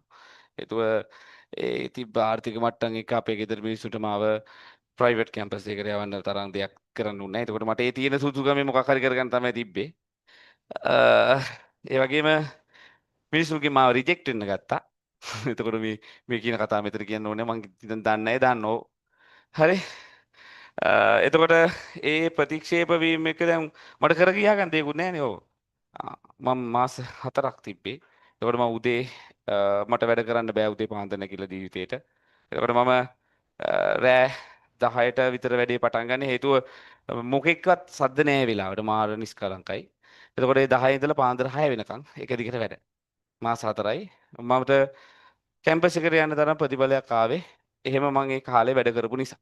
ඉතින් මම විශ්වාස කරනවා අදටත් මම මේ පාවිච්චි කරපු ක්‍රමෙත් එක්ක අපිට දෙයක් ඕනේ නම් අපිට ඒ අවශ්‍යතාව තියෙනවා නම් ඒක දවසද දෙකද නෑ අපිට ඕනේ දෙයක් වෙනස් කරන්න පුළුවන් රයිට් ඒකත් එක තමයි මම ඔයගොල්ලන්ට මේ වගේ වැඩ ලෑස්ති කරන්න අදහස් කරේ රයිට් ඔයගොල්ලෝතර කරන්න ජීවිතේ තමන් වෙනුවෙන් දෙයක් කරගන්න බෑ නේද හරි මෙතනට එනයි දැන් එතකොට මම මේ බෝඩ් එක වෙලඟ පොඩි වෙලාවක් ගත්තේ හරි එතකොට මේකේ මධ්‍යයන් හොයන සමීකරණයක් පුතේ තියෙනවා ඒක පොඩ්ඩක් මතක තියාගන්න හොඳේ මම අනිත් එකක් ලියන්න fx එක මේකේ මධ්‍යයන්නේ හොයන්නේ උපකල්පිත මධ්‍යයන්නේ මම මේක පොඩ්ඩක් පැහැදිලි ලියන්නම් උපකල්පිත මධ්‍යයන්නේ උපකල්පිත මධ්‍යයන්නේ එකතු කරනවා සිග්මා fd වලින් සිග්මා f බෙදලා එන උත්තරේ පැහැදිලිද දැන් එතකොට අපි අර fx ටේබල් එකෙන් හදුවනම් මෙච්චර එකක් නෑ ඒක මේ සමීකරණේ නැසි හැබැයි වර්ධින තියෙන ඉඩකට මේ වගේ ලොකු ගණන් එන එකෙදි වැඩි හොඳේ අමධ්‍යයන්නේ අපි හොයනවා කොහොමද සිග්මා fx බෙදීම සිග්මා f වලින් මේක තමයි සමීකරණ දෙක පස්සේ කෙනෙක් ඉන්නවනම් නෝට් කරගන්න රයිට් එතකොට මම ආයි fx වගෝ කියන්න යන්නේ නැහැ මීටත් වඩා එක තීරුවක් අඩුයිනේ අර අපගමනයේ කියලා තීරුවක් නැහැ මධ්‍යගයේ සහ අදාළ අර සංඛ්‍යාතයේ තීරුව ಗುಣ කරලා fx තීරුව හදාගන්න තියෙනවා ඔන්න ඔච්චරයි තියෙන ඔය පාඩමේ රයිට් හරිද දැන් මේකට අදාළව අපි ගන්නට එමු එතකොට මම මේකට අදාළව මේකනේ ඕනේ මම මේක වැඩක් නැහැ මම කිව්වා එහෙනම් මේකෙදි මම උපකල්පිත මධ්‍යයන්නේ විදිහට ගත්තේ කීයද 180 නේද එහෙනම් මෙතන උපකල්පිත මධ්‍යයන්නේ විදිහට මම 180 දානවා අදාන එතකොට සිග්මා d කීයක් ඇවිල්ලාද ඍණ 22ක් මම ඒකට වරහන් දානවා හේතුව ඍණ හින්දා හරි මෙතන මේ දාන ඍණ දෙකක් එක ළඟ එනවා කියන්නේ එහෙනම් ඩේන්ජරස් එහෙනම් ඊට පස්සේ f කියන එකට දානවා සිග්මා f කියන එකට 40 කියලා දැන් ඉතින් අරක බෙදා ගන්න වෙනවා. අපි පොඩ්ඩක් සරල කරමු. එතකොට මෙන්න මේ ධනයි ඍණයි ගුණ වුණාම මොකක් වෙනවද පුතේ මැද ලකුණ ඍණ වෙනවා. ඊට පස්සේ 22 40ෙන් බෙදන්න තියෙන්නේ. සරලව මට මේ දෙන්න බෙදලා දාන්න හැකියි දෙකෙන් 11යි මෙතන බෙදුවාම 20යි. එහෙනම් 11 මන් දැන් බෙදනවා 20. චුට්ටක් ලේසි කරගත්තා හොඳේ. 11 20ෙන් බෙදනවා. දැන් මේක දැක්කම බෙදෙන්නේ නැහැ නේ කියලා හිතන්න එපා. දශම තියාගෙන බෙදන්න පුළුවන් නේ. බිඳුවයි මේකට නෑ 11ම එනවා ඊළඟට මම පිටින් බිඳුවක් ගන්න කලින් මොකක් කරන්න ඕනේද දශමයක් ගේන්න ඕනේ පොඩි ළමයි නෙවෙයි දැන්නේ 110ට 20 ඒවා කීයද 5යි එතකොට කීයද 20 වරක් 5 100යි 10ක් ඉතුරුයි ආපහු තව බිඳුවක් ගේන එහෙනම් 100ට කීයද 5යි උත්තරේ එනවා කීයයි කියලාද 0.5යි කියලා ඔයගොල්ලෝටත් එහෙම දාවේ දැන් ඔතන 0.5යි කියලා ආවහම මම එතකොට 180න් ওই ගාන අඩු කරාම ඒකත් මම පොඩ්ඩක් කරලා පෙන්නන්න 180න් දැන් මම අඩු කරන්න ඕනේ 0.5යි 5ක්නේ බා. මේකට දශම තියාගමු බිංදු දෙකක් ඉතින්. එහෙනම් දශම ස්ථාන කෙලින් ඉන්න ඕනේ අඩු කරද්දි නේද? 5යි අඩු කිරීම. එහෙනම් දැන් මේ බිංදුවෙන් 5ක් අඩු කරන්න බෑනේ. මෙහි ඉඳලා අරන් යන්න වෙනවා 1යි 10යි 10 එකක් අරන් යනවා. දැන් මෙතන 9 මෙතන 10යි. මේක එකක් අරන් යනවා මෙතන 10යි දැන් මෙතන 9 9 දෙකක් තියෙන්නේ. 10න් 5ක් 5යි 9න් 5ක් 4යි දශම එනවා. මෙතෙන් තියෙන්නේ 9 9 එනවා. මෙතෙන් තියෙන එකක් ගත්තානේ 7. එහෙනම් උත්තරේ කීයද? 179යි දශම 4යි 5ක් කියලා එනවා. පැහැදිලි? බලන්න ඕගොල්ලන්ටත් ඔක එනවද කියලා? නැත්නම් සර්වර් අද්දලාද බලන්න? නෑ නෑ උත්තරේ හරි හොඳේ.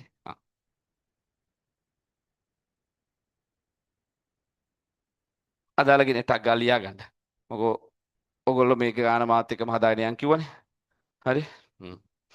ඊට පස්සේ දැන් මේකෙදි දැන් අපිට දශම ගානක් ඇවිල්ලා තියෙන ඊට පස්සේ ගාන හොදට කියවන්න හොඳේ. ඒගොල්ලෝ මේ කතාව මෙහෙම කියලා නැත්නම් අපිට මේවා වට යන්න බෑ. මේගොල්ලෝ ගානේ කියලා තියෙනවා නම් වට යන්න පුළුවන්. මේගොල්ලෝ කියනවා මෙම කණ්ඩායම තරගයකදී ලබාගත් මධ්‍යන ලකුණු ප්‍රමාණය අපි හෙව්වා ආසන්න පූර්ණ සංඛ්‍යාවට සොයා කියලා. දැන් පූර්ණ සංඛ්‍යාවට හොයනකොට මම වටේන එක ගැන පොඩ්ඩක් පැහැදිලි කරන්නේ. දශම වලට කලින්නේ පුතේ පූර්ණ සංඛ්‍යා කියන්නේ නේද? එහෙනම් මම එක ස්ථානයේ තියෙන සංඛ්‍යාව කියන්නේ වට යන්න හදන්නේ. එහෙනම් මෙයා වට එනකොට මම බලන්නේ පූර්ණ සංඛ්‍යාවට වට එනවා නම් පළමු දශම ස්ථානයේ දිහා. හදිසිය ඔයාලට කිව්ව පළමු දශම ස්ථානයට වට යන්න කියලා. එහෙනම් ඔයගොල්ලෝ බලන්නේ දෙවෙනි දශම ස්ථානයේ දිහා. හදිසිය මේක තුනක් තිබ්බ කියලා හිතන්න. දෙවෙනි දශම ස්ථානයට වට යන්න කිව්වොත් ඔයගොල්ලෝ බලන්නේ තුන්වෙනි එක. කියන්නේ හැමතිස්සෙම අපිට අවශ්‍ය කිනාට එහා පැත්තේ කිනාව තමයි මම බලන්නේ වට යන්නේ. දැන් මට මේ පූර්ණ සංඛ්‍යාවට වට යන්න ඕනේ නම් පළමු දශම ස්ථානයේ දිහානේ බලන්නේ. මේ සංඛ්‍යාව පහ හරි පහට වැඩි ඉලක්කමක් නම් හරි. අපි මොකෝ කරන්නේ? මේ ඊට එහා පැත්තට එකක් එකතු කරනවා. හදිසියේ මෙයා 5 6 7 8 කියන ওই 9 කියන ඉලක්කම් වලින් මම කරුණා නම් මේකේ එහා පැත්තට යන්නේ 180ක් එනවා. පැහැදිලිද? හැබැයි 5ට අඩු ඉලක්කමක් නම් හොඳේ මේක 5 හෝ 5ට වැඩි අරක කිව්වේ නම් 5ට අඩු ඉලක්කම නම් ඒ කියන්නේ 5 එන්නේ නැහැ. එහෙනම් මොකද වෙන්නේ? මුකුත් ආපහු කරන්න දෙයක් නැහැ. ඒ ටික ඔක්කොම මම නිකන් අයින් කරලා දානවා. එහෙනම් උත්තරේ කීයයි කියලා දෙන්නේ? 179ක් කියලා එනවා වැටෙව් විදියට. මං හිතන්නේ තේරෙන්නේ නැති වට එනවා කියන එක නේ. alright. ඔන්න මං හොයාගත්තා. මධ්‍යන ලකුණු ගාන. මේ මධ්‍යන ලකුණු ගාන කියන එකේ අදහස දැන් ඔළුවේ තියාගන්න. මේක ක්‍රිකට් මැච් එකක්. එතකොට මේ ක්‍රිකට් මැච් 40ක ලබාගත් ලකුණු පිළිබඳ තොරතුරු තිබ්බේ. එහෙනම් මට මේ 179න් එන්නේ මොකද්ද?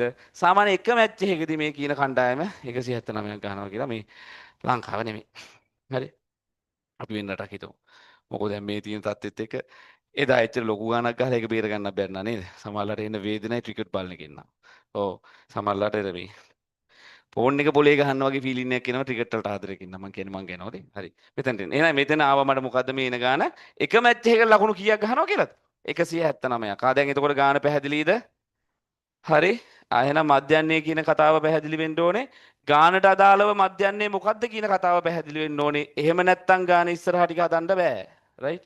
එහෙනම් මේ ආව මට උත්තරේ එක මැච් එකකට මේගොල්ලෝ සාමාන්‍යයෙන් ලකුණු 179ක් ගහනවා. ඔන්න මම අදහසක් ගත්තා. රයිට්. ඊළඟට බලමු. ඒකෙම කියනවා. එමගින් මෙම වසරේදී පැවැත්වෙන තරඟ 60කදී කණ්ඩායම ලබා ගනු ඇතැයි අපේක්ෂා කළ හැකි මුළු ලකුණු ප්‍රමාණය. මෙන්න මේ දත්ත විශ්ලේෂණය කරන එකේ වැදගත්කම මේක. ඒ කියන්නේ අපිට ඉස්සරහා අවුරුදු ගැන පුතේ නිගමන ගන්න පුළුවන්. අපි කියන ප්‍රෙඩික්ට් කරනවා කියලා, ප්‍රෙඩික්ෂන් කරනවා කියලා. රයිට්. එතකොට මෙන්න මේ එක මැච් එකකදී දැන් මේගොල්ලෝ මේ අවුරුද්දේ 179ක් ගහනවා කියලා කියනවනේ. එතකොට අපිට තීරණය කරත හැකි. එහෙනම් ඉස්සරහා අවුරුද්දෙත් එක මැච් එකකදී ලකුණු 179ක් ගහන්න පුළුවන්. දැන් ඕක අපි ගොඩම්ම බොයි ප්‍රොඩක්ෂන් එක නිෂ්පාදන වලදී බලනවා. ඒ කියන්නේ මේ අවුරුද්දේ සේල් එක බලලා සාමාන්‍ය මාසයකට සේල් එක මෙච්චරක් කියලා හිතලා ඊළඟ අවුරුද්දේ නිෂ්පාදනය කරන්න ඕනේ. නිෂ්පාදන ප්‍රමාණය ඒගොල්ලෝ තීරණය කරන්නේ එහෙම. අපිට හරියටම කියන්න බෑ. ඒ වුණාට එහෙම කරන එක ඇතුලේ අර ගොඩක් අපරාධ නිරපරාධය අර අපතේ යන්න තියෙන හැකියාව අඩු වෙනවා. රයිට් අපි මෙතෙන්ට ආවහමත් අපිට ඉස්සරහා මැච් එක ගැන දැන් තීරණයක් ගන්න තමයි මේ කියලා තියෙන්නේ. එහෙනම් අපෙන් අහන්නේ මොකද්ද? ඉස්සර ගැන ඉස්සිදි වසරේ පැවැත්වෙන තරඟ 60කදී කණ්ඩායම ලබා ගනු ඇතැයි කියන ලකුණු ගාන කීයද? එහෙනම් මෙතන පුතේ තියෙන එක තරගයකදී ගන්න ගානනේ. එහෙනම් තරග 60කදී ගන්න ගාන හොයන්න. හරි සිම්පල් වැඩක් තියෙන කරන්න. මොකද්ද? මම එක ගානක පළවෙනි ගාන උත්තරේ තාම මේ ගන්නෙ. එහෙනම් මම දැන් 179ක් කියලා එනවා එක මැච් එකකදී ගහන. එහෙනම් මම ඒක වැඩි කරන මැච් 60න් නේ බලන්නේ. 60න් ගාන හොයන්න. 60න් වැඩි කරනවා. ඔයගොල්ලන්ටත් මේ කියන අදහස තලව තේරෙනවා කියන්නේ සරලව තේරෙනවනේ බං. එක මැච් එකක 179ක් ගහනවා නම් 60ක ගහන ප්‍රමාණය වань 60 වැඩි කරනවා නේද? 60 වැඩි කරලා අපිට උත්තරේ දාන්න තියෙන්නේ. එතකොට එනවා මම වෙලාව ඉතුරු කරගන්න උත්තරේ දාන්නම් 10740ක් ගහනවා කියලා. මේව දාන්න බෑනේ. අනක් නෙමෙයි. 10740ක් ලකුණු ගහනවා කියලා. ඔයගොල්ලෝ පස්සේ එක හතරි බලන්න. දැන් මේක මම ගාන ඔයගොල්ලන්ට පැහැදිලි කිරීමක් කරන්න හේද මම එතනින් යනවා. රයිට් පැහැදිලි දෙක. ඊට පස්සේ දෙවෙනි ගානටත් අපි ගිහින් බලමු. ඔය කියන එක අදහස ඔළුවේ තියාගෙනම තමයි යන්නේ හොඳේ. මෙම ක්‍රිකට් කණ්ඩායම පසුගිය වසරේ වැඩිම ලකුණු ලැබූ තරඟ 10දී ලබාගෙන තිබිය හැකි වැඩිම මුළු ලකුණු ප්‍රමාණය 2170ට අඩු බව පෙන්වන්නද. මෙන්න මේ වගේ ප්‍රශ්නයක් කොහොමත් මේක අහනවා මේ මධ්‍යන කතාව සම්බන්ධ නැත. මේ නේතක චුට්ටක් පේපරේ දාන්න පුළුවන්ද? වගුව පේන්න. ඔන්න වගුව බලන්නකෝ. දැන් ඔය ලකුණු පාන්තරවල පුතේ අර එක ලකුණ කියන්නේ 131 141 142 කොහොම යනවනේ නේද? ඒගොල්ලෝ අපිට කියන්නේ පසුගිය වසරේ, ඒ කියන්නේ ඔය කියන්නේ පසුගිය වසරේ දත්ත ටික නේද? අන්න ඒකේ වැඩිම ලකුණු ලැබූ තරඟ 10. දැන් උදේ උතන තියෙන පන්ති පාන්තරවල හැටියට ලකුණු වැඩියෙන් ලැබිලා තියෙන ওই පල්ලෙහා පන්ති පාන්තර ටිකනේ කියන්නේ 219 229 කියන එකයි 208 218 ඔය ලගන පල්ලෙහා ටික වැඩිනේ නේද? උඩ ටිකට වඩා. දැන් මට මේක මධ්‍යන්නේ හිතන්න බෑ හොඳේ. දැන් මේගොල්ලෝ කියන්නේ ඉස්සෙල්ලා අවුරුද්දේ අර වැඩිම ලකුණු ලැබූ තරඟ ගැන අහන්නේ. වැඩිම ලකුණු ලැබූ තරඟ කීයක් කියලා කියලා දෙනවද? 10ක් කියනවා. එහෙනම් පල්ලෙහානේ ලකුණු වැඩිම ටික තියෙන්නේ. ඔයාලා අර තරඟ සංඛ්‍යාවෙන් තරඟ 10ක් වෙනකන් අදාළ ටික හොයන්න යනවා. පල්ලෙහා එක 3යි, ඊළඟ එක 3යි, 6යි, ඊළඟ එක 4යි, තරඟ කීයද එතකොට? 10යි. එහෙනම් අදාළ වෙන පන්ති පාන්තර ටික මොනවාද? 197 207 208 218 219 229 කියන ඒවා. ඒකෙත් අඩුම ලකුණු කතාවක් නෙමෙයිනේ කියන්නේ නේද? වැඩිම ලකුණු ලැබූ තරඟ. එහෙනම් පුතේ ඔය පන්ති පාන්තරය ඇතුලේ ලම්බෙන්න පුළුවන් වැඩිම ලකුණ කීයද? 197යි 207යි අතර නම් 207. 208යි 218යි අතර නම් 218. 219යි 229 අතර නම් 229. එහෙමනේ. අපි වැඩිම ලකුණත් එක්ක කියන්නේ ගහන්න පුළුවන් උපරිම ලකුණු ගන්න එච්චරනේ. ඒකත් එක්ක අර මැච් 10 දී ගහපු උපරිම ලකුණු ගන්න හොයන්න හදන්නේ.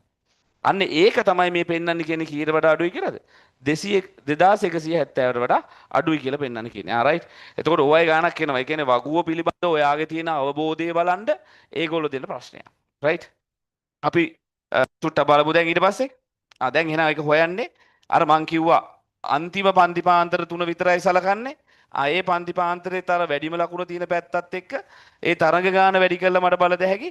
ඒ තරඟ හතරදිම වැඩිම ලකුණු මුන් ගැහුවනම් හදිස්සියවත් කීයක් ගහනවද කියලා. රයිට් අපි ඒකේ එතකොට මේ හතර අදාළ එක බැලුවොත් ඒකේ ගහලා තියෙන පන්ති පාන්තරය කියන්නේ 197යි 207යි කියන එක ඇතුලේ ගහලා තියෙන වැඩිම ලකුණු 207නේ ගහන්න පුළුවන් උපරිම ලකුණ. ඒ වගේ මැච් කීයක් ගහනවද? 4යි. එහෙනම් මම මොකද කරන්නේ 207 වැඩි කරනවා 4ෙන්.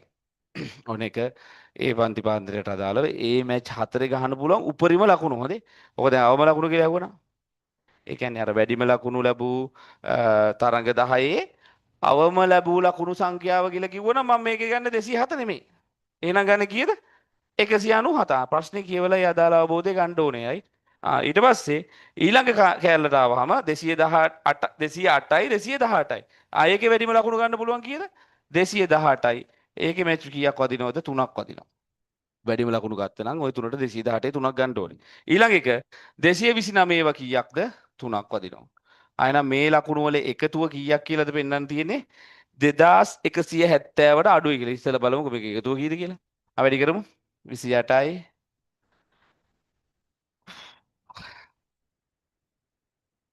207 4න් නේද?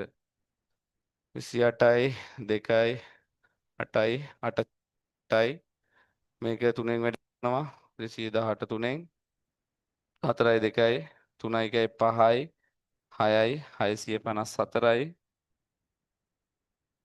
654යි 229 3ෙන් වැඩි කරනවා 27යි දෙකක් ඉතුරුයි 6 2යි 8යි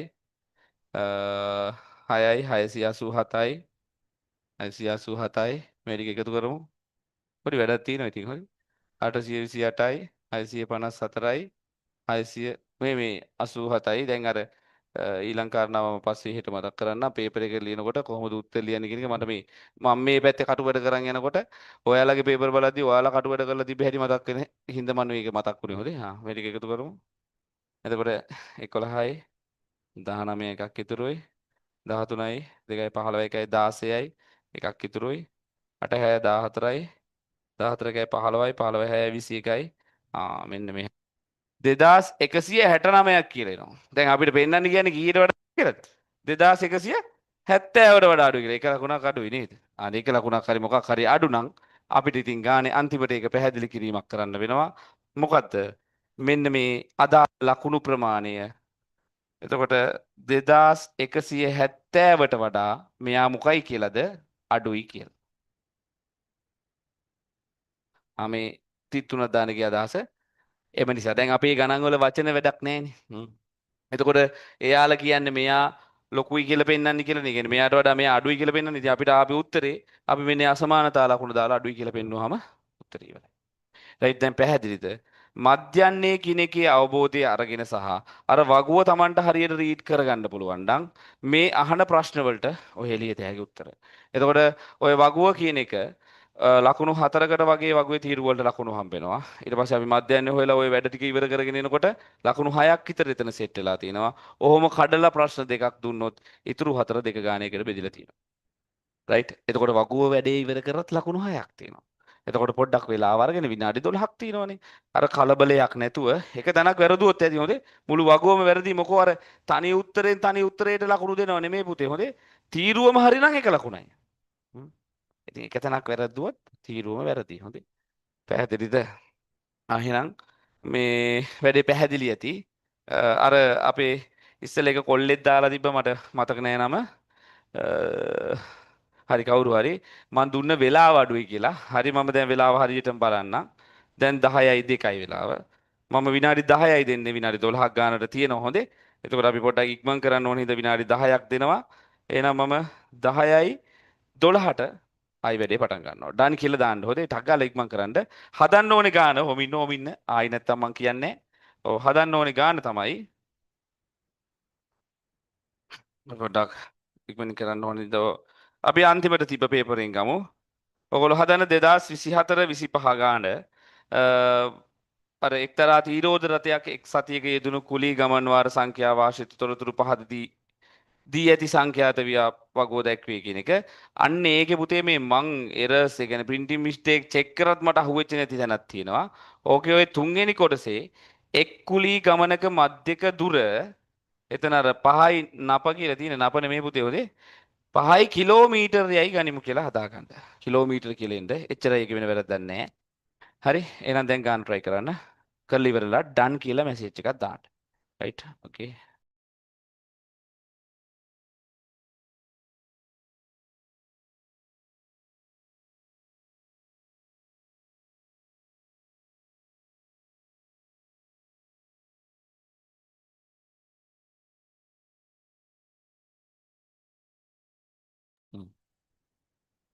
හරි ළමයි ළමයි තුන් දෙනෙක් done කියලා දාලා තිනවා. කියන්නේ අයියයි මල්ලි දිලිතයි.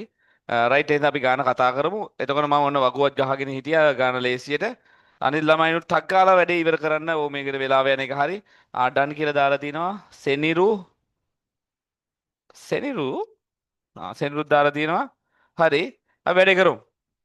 දැන් මේකෙදි මම ඊළඟ ක්‍රමය කියන්නේ මම අර FX ගැන කතා කරේ නෑනේ. දැන් මේකෙදි කියලා නෑ එහෙම විශේෂ ක්‍රමයක් පාවිච්චි කරන්න කියලා. මම FX මේකෙදි පාවිච්චි කරනවා. ඔයගොල්ලන්ට ඒ ක්‍රමෙත් අහුවෙන්න. අරකින් මම කියපු දේ වැටහුන්නේ නැත්තම්. right? අවුන මම මධ්‍යයගේ වෙනකන් හදාගත්ත අර කිව්ව ආකාරයටම තමයි ඒ ටික කරේ. ඉතුරු තීරුව ඉතුරු කරගත්තා. ඔයගොල්ලන්ට පැහැදිලි වෙන්නේ නෑ. ඉතුරු තීරුව තමයි මට මේක එක තීරුවයි ඕනේ FX කියන තීරුව. එතකොට ඒක ගන්න පුතේ මේ අදාළ F තීරුවයි X තීරුවයි. එතකොට අර මං කිව්වා මේ ගානේ පන්ති පාන්දරේ නැතුව ඉතුරු තීරුවට මං කියනවා මොකක් කියලාද සංඛ්‍යාතය කියලා. අයක F අනිත් අර අපි දෙන්නගේ මැද්දයගේ ගන්න එකට කියනවා X කියලා. ආයෙත් අපි ගුණ කරලා දාගමු. මේකේ නම් ලොකු අවුලක් නැහැ. පොඩි ගණන් තියෙන හින්දා fx පාවිච්චි කරාට. 4ක් එක 7යි 12ක් 3 36යි 17 4ෙන් වැඩි කරාම 28යි දෙකක් ඉතුරුයි 68යි ඊට පස්සේ 22 6ෙන් වැඩි කරාම 12යි එකක් ඉතුරුයි 12යි 13යි 132යි 27 5ෙන් වැඩි කරාම 35යි 3ක් ඉතුරුයි 10යි 3යි 13යි 135යි 32 7ෙන් වැඩි කරාම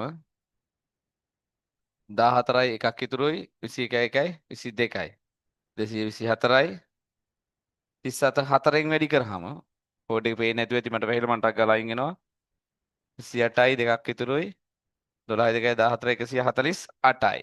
ඔන්න ඔහොම fx තීරුව මට හදාගත හැකි. ඊට පස්සේ මම මේකේ අපිට විශේෂ ක්‍රමයක් කියලා නැතුව ඇති නේද? මම මේක මොකුත් කියුවෙත් නැහැ. ඔව්. අපි ගාන පොඩ්ඩක් කියමු. එක්තරා තිරෝධ රථයක් එක් සතියේ යෙදුණු කුලී ගමන් වාර සංඛ්‍යාව ආශ්‍රිත තොරතුරු පහත දී ඇති සංඛ්‍යාත වගුවේ දැක්වේ. වගුව සපයයි. ඊට පස්සේ කියනවා කුලී ගමන් වාර සංඛ්‍යාව. ඒ කියන්නේ මේ ටැක්සි සර්විස් එකක්. එතකොට දවසකට යන වාර ගාන ගැන තමයි මේ අදහස දීලා තියෙන්නේ. එතකොට කොච්චර කාලයකද සතියක යෙදුණු ආගමනාම මේ එතකොට මේ ගමන් වාර ධානය දීලා තියෙන්නේ සතියකට. එතකොට ඔය 5යි 9යි කියන ගමන් වාර ගන්න කියන්නේ 5ක් හෝ 9ක් කියන එක අතර ගමන් වාර ගානක් සති කීයක් ගිහිලාද? එකයි. එක සතියයි. එතකොට 10යි 14යි කියන්නේ අර වාර 10ක් හෝ 14ක අතර ප්‍රමාණයක් සති 3ක් ගිහිලා. ඔන්න ඔය කියන සති ගාන ගැන තමයි මේ අදහස දීලා තියෙන්නේ. එතකොට සති කීයක තොරතුරු මේ තියෙනවද කියලා මට බලන්න නම් මේ සති සංඛ්‍යාව නැත්නම් මෙන්න මේ සංඛ්‍යාත තීරුව මොනවා කරගන්න වෙනවද පුතේ? එකතු කරගන්න වෙනවා. එතකොට මේකෙන් අහනවා මධ්‍යක කුලී ගමන් වාර සංඛ්‍යාව. දැන් මේ මධ්‍යක කියලා පාවිච්චි කරලා තියෙන්නේ. මම හිතුවා මගේ ටයිපින් එරර්ස් වෙන්නේ නැති කියලා. නෑ මධ්‍යක කියන වචනේ තමයි ඒකේ පාවිච්චි කරලා තියෙන්නේ. ඔන්න මධ්‍යන්නේට පාවිච්චි කරන තවත් වචනයක්. මධ්‍යක වේගය. අර මධ්‍යක වේගය කියන්නේත් අපි අර ගිය සම්පූර්ණ දුර ගිය සම්පූර්ණ කාලයෙන් බෙදලා ගන්න එකනේ. ඒ වගේ දැන් මේ කියන්නේ මධ්‍යක කුලී ගමන් වාර සංඛ්‍යාව කියලා. මොකද්ද? මධ්‍යන්නේ කියන එකම තමයි. රයිට්? වෙන එකක් නෙමෙයි. හොඳේ? ඊට පස්සේ ඔන්න මම මේ ටික හදාගත්තට පස්සේ පුතේ දැන් මම මේක හොයන්නේ fx වලින්නේ. එහෙනම් මේකේ පළවෙනි මධ්‍යක කුලී ගමන් වාර්ගය නැත්නම් මධ්‍යන්නේ හොයන්න මම මොකද කරන්නේ? අර ඉස්සෙල්ලා සමීකරණයෙන් මේ හදා ගන්නවා. මොකද්ද? මතකද ඉස්සෙල්ලා මම ලිව්වා? සිග්මා fx බෙදීම සිග්මා f නේද? මම දැන් fd තීරුවට මෙන්නේ ගියේ. එහෙනම් මේ තීරුව එකතුව මම ගන්න වෙනවා.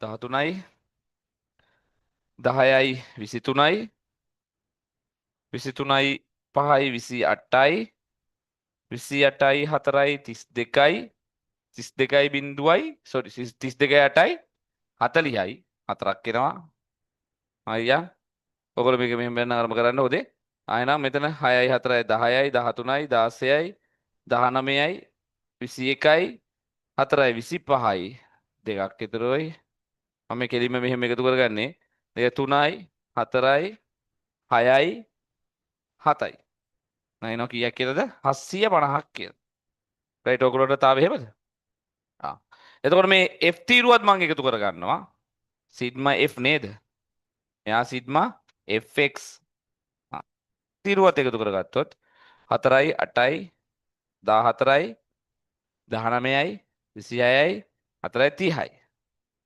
රයිට් ඔන්න දැන් මට තීරු දෙක එනවා එකක් 30ක් එකක් 750ක් විතර එහෙනම් මම මෙතනට අදාළ අගයන් දෙක ආදේශ කරගන්න එහෙනම් 750 බෙදනවා කීයෙන්ද 30න් බිඳුවට බිඳුව කපලා යනවා එතකොට 75 විතුරෙන් බෙදුවාම කීයක් කියලා එනවද 25ක් කියලා එනවා රයිට් ඔන්න අපිට ආවා එතකොට එක සතියකට ගමන් වාර කීයක් යනවද කියලා මොකෝ මේ තියෙන්නේ සති 30ක තොරතුරු හොඳේ පැහැදිලිද එක සතියකට ගමන් වාර කීයක් මේක සාමාන්‍යයෙන් යනවද 25ක් යනවා කියලා අපිට එනවා රයිට් ඔන්න ඔය ගාන මම පැහැදිලි කරගත්තා ඔහොම අරයි දෙනකොට දෙවෙනි ප්‍රශ්නේ ඉදලා උත්තර ලියන්න හරි ලේසි මෙන්න මේකේ ලකුණු දීලා තියෙනවා මෙන්න මෙහෙම මම කළු පාට පෑනෙන් දාන ලකුණු ටික මේකේ මෙන්න මේ fx වලින් හැදුවනම් ඔයාලා හොඳේ එතකොට මේ f තීරුවට එක ලකුණක් fx තීරුවට එක ලකුණක් ඊට පස්සේ fx මෙන්න මේ තීරුවේ එකතුවට එක ලකුණක් සිග්මා f කියන තීරුවට මේකට ලකුණු දීලා නැහැ හොඳේ එතකොට මේ තුනට එක එක ඊට පස්සේ එතකොට 1යි 1යි 1යි කියන කීයද 3යි මෙන්න මේ අදාළ උත්තරේ ගන්නවට ලකුණු දෙකක් රයිට් එතකොට මේකට වැල්ලා තියෙන්නේ ලකුණු 3යි හොඳේ එතකොට FD වලින් හැදුවනම් පුතේ F තීරුවට තමයි එක ලකුණ වැටෙන්නේ සර් මං FD නේ හැදුවේ කමක් නැහැ ඒ කියන්නේ මේක මොකෙන් හැදුවත් එහෙම ගැටලුවක් නැහැ පුතේ ඔයාලට මේ උත්තර ඒ කියන්නේ මේ උත්තර කියන්නේ ඔයාලට මේ ෆයිනල් ආන්සර් එක එන්න ඕනේ 25 කියලා හැබැයි හොඳේ එතකොට ඔයා මේකේ උපකල්පිත මධ්‍යයන්නේ කියලා ගන්නත් ඕනේ මෙන්න මෙයාට අදාළ ඒ කියන්නේ මෙන්න මේ මාත පන්තියට අදාළ මධ්‍යගය සෝරි ඔව් මධ්‍යගය එතකොට ඔයාට 25යි කියලා උත්තරේ ආවද දුලිත එහෙම ආවොත් ප්‍රශ්නයක් නැත එහෙම නැත්තම් ඔයා ගානේ එහෙනම් අවුලක් නැහැ ඔව් ඒක ගැටලුවක් නැහැ එතකොට කොහොමද ටේබල් එකට මේක වෙන් කරලා තියෙන්නේ ලකුණු 3යි එතකොට 3යි අර උත්තරේ 5යි. ඉතුරු ටිකට 5යි. ඔව් ලකුණු මෙන්න මේ සම්පූර්ණ උත්තරෙත් එක ලකුණු 5යි මේකේ වෙන් කරලා තියෙන්නේ. ඉතින් ඔයා FD හැදුවත් FX හැදුවත් ටේබල් එකට වෙන් කරලා තියෙන ලකුණු ගාන තමයි පුතේ හම්බෙන්නේ. රයිට්? දැන් ඒ ගාන එතකොට මධ්‍යන්නේ හෙව්වා මොකද එක සතියකට දුවන වාර ගාන. එතකොට වැඩේ එතනින් ඉවරයි. ඊට පස්සේ කියන ගාන අපි කියවමු බලන්න. තීරෝධ රථ රියදුරට සති 52කදී සමස්ත වශයෙන් කුලී ගමන් මාර්ග කීයක් අපේක්ෂා? අය මේ සතියකට 25 නම් සති 52කට හොයන්න මොකද කරන්නේ? 25 52කින් වැඩි කරනවා. ආයෙන 25 52කින් වැඩි කරාම මට උත්තර එනවා කීයක් කියලාද? 1300ක් කියලා. ගමන් වාර කීයක් කියනවද? 1300. ඉතින් එක සතියේට 25යි කියලා මම සාමාන්‍ය හෙව්වනේ. ආයෙනම් 52ක හොයන්න 25 52 මොනවද කරනවද? වැඩි කරනවා. ආයෙන එතකොට මට මෙන්න මේ උත්තරේට ඒගොල්ලෝ දීලා තියෙන සරල ප්‍රශ්නයක් හින්දා එක ලකුණක් දීලා තියෙනවා.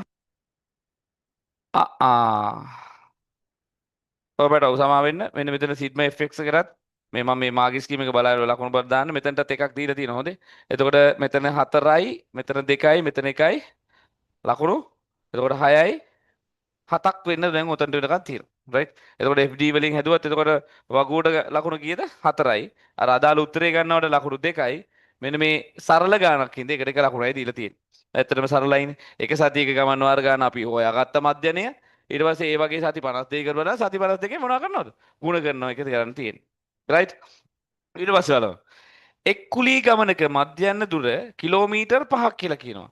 ඒ කියන්නේ මේකෙන් අපිට කියන්නේ ගමන් වාර ගානනේ.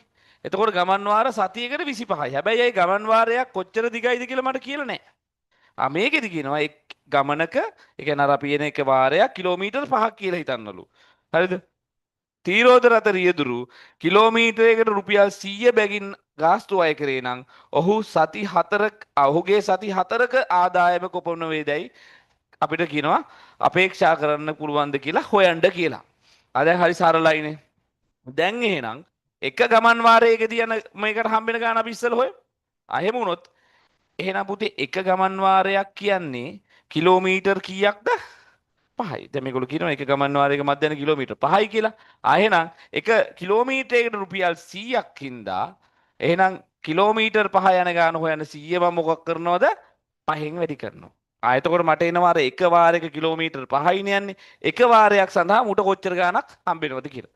කිලෝමීටර් 5යි නම් 100 ගානේ 500යි නේද? ඒ වගේම දැන් මගෙන් අහන්නේ මොකද්ද? ඔහු සති 4ක ආදායම කොච්චරද? එහෙනම් ඉස්සෙල්ලා බලන්න එපා ගමන් වාරක කීයක් දවසකට යන සතියකට යනවද? 25ක් යනවා. එහෙනම් මේ තියෙන්නේ එක ගමන් වාරයක්නේ. එහෙනම් ගමන් වාර 25ක් සතියකට යන හින්දා මේක මොකක් කරනවද? සතියකට ගාන හොයන්න 25න් වැඩි කරනවා. මේගොල්ලෝ ඊට පස්සේ මගෙන් අහන්නේ සති 4ක. එහෙනම් මේ එක සතියක ගාන දන්ට ඇවිල්ලා සති 4ක ගාන හොයන්න මොකක් කරනවද? 4න් වැඩි කරනවා. දැන් ප්‍රශ්නේ සහ මධ්‍යන්නේ කියන්නේ මොකක්ද කියන එක අවබෝධය ඇතුව ගාන කියෝල වැඩේ කරන්න තියෙන්නේ. එහෙම නැතුව මේ ගාන සිම්පල් වගුව හදනවා වගේ සිම්පල් නැත. හරිද? ඒකට අවබෝධය වැදගත්. මධ්‍යන්නේ කියන්නේ මොකද්ද මම මේ හෙව්ව කියන දේ ගැන වැදගත්. මොකෝ මේ මධ්‍යන්නේ කියන එක නිකන් වාර 25ක් කියලා විතරක් ඔළුවේ තියාගෙන වැඩක් නැහැ. එතකොට මේ දීලා තියෙන ගාන මොකද්ද කියන එක අවබෝධ කරගන්න බැරි වුණොත් වැඩක් නැහැ. ඒක ඉඳ දෙතුන් සැරයක් කියවලා අවබෝධ කරගන්න. රයිට්? එතකොට මෙන්න මේ ටික වැඩි කරා නම් මට එනවා මොකද්ද ඔය කියන සති 4 මේක කිලෝමීටර් 5ක් ගමන් වාරයකට දුවලා 1 කිලෝමීටරයට රුපියල් 100 ගානේ හම්බෙන වෙලාවට කොච්චර ගාණක් හම්බෙනවද කියලා. එතකොට කීයක් කියලා එනවද? රුපියල් 50000. දැන් මේක රුපියල් දාන්න රුපියල් 50000ක් එනවා. රයිට්? අන්න ඒ ගානේ පොඩ්ඩක් හිතන්න තියෙන හින්දා ඒ ගානට දීලා තියෙනවා ලකුණු දෙකක්. දැන් ඉතින් ඔය ගණන් වැරදුනත් අතර ලකුණු 6ක් දැන්ටත් ඇවිල්ලා මේ ගානත් 7ක් ඇවිල්ලා හොදේ. එතකොට 6යි 6යි 1යි 7යි 7යි 2යි 9යි අන්තිම ගානට තව 1යි තියෙන්නේ නේද? ඊට පස්සේ කියනවා ත්‍රිරෝධ රථය සතියකදී යෙදුණු කුලී ගමන් වාර සංඛ්‍යාවට 20ට අඩු වූ සතිවලදී එය සමස්ත වශයෙන් ගමන් කර තිබිය හැකි අවම ගමන් වාර සංඛ්‍යාව සොයන්න. ඔන්න අර කතාවේ වෙන පැත්තක් කියන්නේ. ඒකේ අපිට කිව්වේ මතකද? උපරිම ලකුණු ගාන හොයන්න කියලා නෑ. දැන් මේගොල්ලෝ කියනවා අවම ගමන් වාර සංඛ්‍යාව හොයන්න. බලන්න. තීරෝධ රථය සතියකදී යෙදුණු කුලී ගමන් වාර්ග සංඛ්‍යාව 20ට වඩා අඩු වූ සතිවලදී. පන්ති පාන්තර වලින් බලන්න ගාන නේද? ගානක චුට්ටක් ස්ක්‍රීන් එකකට දාන්න පුළුවන්ද? පමින මම පොඩ්ඩක් පැහැදිලි කරනවා ඔයාලට මේක ස්ක්‍රීන් එකටම දෙන්න. ඔන්න බලන්න ඔන්න ඔය ගමන් වාර ගානේදී දැන් මේගොල්ලෝ අර කුලී ගමන් වාර්ග සංඛ්‍යාවනේ පුතේ පන්ති පාන්තර වලින් දීලා තියෙන්නේ. එතකොට ඒකේ ඔය 5 9 පළවෙනි එක 10 14 දෙවෙනි එක වාර ගන්න හොඳේ 15 19 ඊළඟ එක. ඔන්න ඔතනට වෙනකන් අර වාර ගන්න 20ට අඩුයි නේද? අයිට එහා පැත්තකට ගිය ගම 20 24 වෙච්ච ගම 20ට මොනවා වෙනවද? වැඩි වෙනවා. එහෙනම් මට ওই කියන පන්ති පාත්‍ර මුන් කියන්නේ අඩුයි කියලානේ. එහෙනම් ගන්න වෙන්නේ මොකද්ද? 5යි 9යි 10යි 14යි 15යි 19යි කියලා පන්ති පාත්‍ර ටික. පැහැදිලිද? ගමන් වාර 20ට අඩු ওই ටිකේනේ. අන්න ඔය කියන සතිවලදී. එතකොට සති කීයක් තියෙනවද පුතේ? ඔය සති ගන්න අපිට නිකන් බැලුවොත් 1යි 4යි 1යි 3යි 4යි 4යි 8ක්. ඔය සති 8. හරිද? එය සමස්ත වශයෙන් ගමන් කර තිබිය හැකි අවම ගමන් වාරක සංඛ්‍යාව කීයද? දැන් අපෙන් උපරිම ගමන් වාර සංඛ්‍යාව ඇහුවනම් මං මේ පන්ති පාන්තරේ උපරිම අගයත් එක්ක තමයි අර සති ගාන වැඩි කරලා ඔක්කොම වාර ගාන හොයන්නේ. හැබැයි මගෙන් අහන්නේ අවම ගාන හින්දා මම මේ පන්ති පාන්තරේ අර අඩු අගේ තමයි අර අදාළ සති ගානෙන් වැඩි කරලා වාර ගාන හොයන්නේ. එහෙනම් මට මේකෙදි අර ඉස්සෙල්ලා හිතුවා එකේ වගේ නෙමේ අනිත් විදිහට හිතන්න අනිත් පැත්තට. එතකොට අවම ඉස්සෙල්ලා වෙ උපරිම. එහෙනම් පළමු එකේ තියෙනවා ගමන් වාර පන්ති පාන්තරේ 5යි 9යි කියන එකෙන් මං ගන්නේ 5යි. එතකොට ඒකෙදි ගමන් සති තියෙන 1යි. ධන. ඊට පස්සේ ඊළඟ එක ගත්තොත් ඒකේ අවමාගේ 10යි. ඒ 10 ගානේ කීයක් යනවද අවම ගියොත් 3යි. එතකොට 15 ගානේ කීයක් යනවද 4යි. ඔන්න ওই ටික කීයක්ද බලන්න තියෙන්නේ නේද? එතකොට මට එනවා 5යි 30යි 15 4 කියන්නේ 60යි. එහෙනම් ඔක්කොම එනවා ගමන් වාර කීයක් කියලාද? 95ක් කියලා. ඔන්න ඔයගේ ප්‍රශ්නයක් හැම තිස්සෙම අන්තිම ප්‍රශ්නේ විදිහට අහනවා ගොඩක් ගණන් වල හොඳේ. එතකොට මේ අනෙක් ගණන් හදනකොටත් ඕගොල්ලන්ට මෙන්න මේ වගේ ගාණක් අහයි.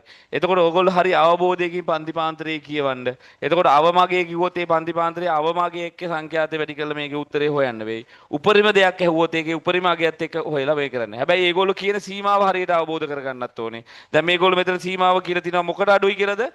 20ට අඩු සතිවලදී කියලා. sorry 20ට අඩු ගමන් වාරවලදී කියලා. එහෙනම් අර අදාළ පන්ති පාන්තරේ මම 20ට අඩු පන්ති පාන්තර ටික විතරයි පන්ති පාන්තර 3 විතරයි තෝරගන්නේ රයිට් ආන්නේ ගාන ලකුණක් දීලා තියෙනවා හරි නේද මම ලකුණු දුන්නා 4යි 2යි 6යි 7යි 7යි 2යි 9යි 9යි 1යි 10යි ඒ ගාන ඉතින් වැරදුනක් කමක් නැත ඔව් එහෙම කියනෝ නෙමෙයි මම කියන්නේ මේකේ සරල අදහස් තියෙන හරියෙන් අපි ලකුණු වරන් ඉවරයි නේද එතකොට මේ වගේ ගානක් ඇත්තටම කිව්වොත් අර කොහොමවත් අන්තිම කොටස් අමාරු කරොත් ඇරෙන්න මුල කොටස් අමාරු කරන්න අපිට විදියක් නැහැ.